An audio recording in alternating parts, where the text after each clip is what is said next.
Hi everyone, so we had a little bit of a break in the rain today and we decided to bring our art outside and work on making a dinosaur fossil. So this is supposed to be a T-Rex, or it could be a Velociraptor, who knows. And all you need for this is a pile of sticks. So we collected ours from around the garden. We've loads of trees around us. So we took them from the ground, we didn't break any off, and we're just going to show you how to do it. So I'm going to hand the camera over to Millie and I'm going to show you how to do it, and then you can give it a go afterwards.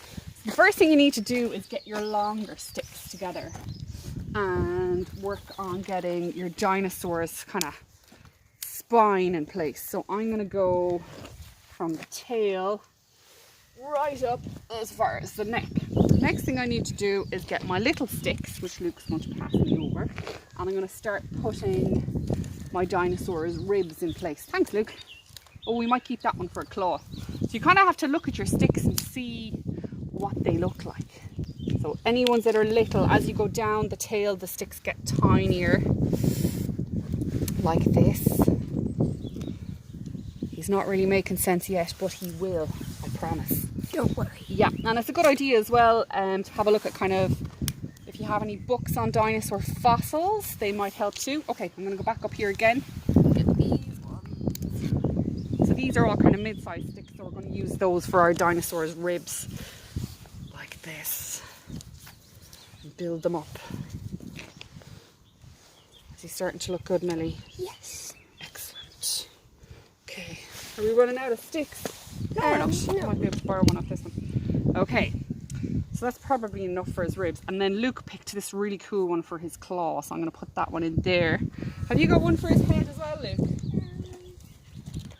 Yeah? So we're going to give him a foot first, so I'm going to use these big thick ones that I found. I'm going to put those out of the ribs and going across like this, and maybe he can have like toes. Use these little ones for his toes.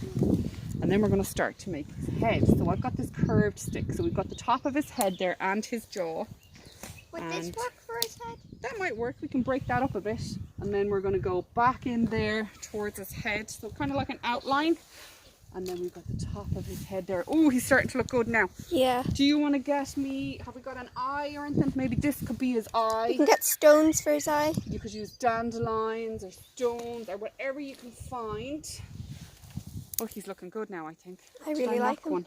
I did. So you could do this, like, in your back garden, and then you could ask Mum or Dad to take a picture of it. Here, oh, look at those teeth, Millie, they're good.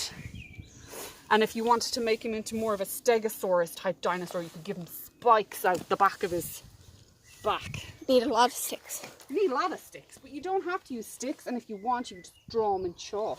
I think stones. He looks really good as, what do you think? A fossil dinosaur. So that's what you're going to do today. Give it a go. See how you get on. So there's our first one. There's our second one, and we're going to make a giant one now, and I'll put that up on our Facebook page after. Enjoy, guys.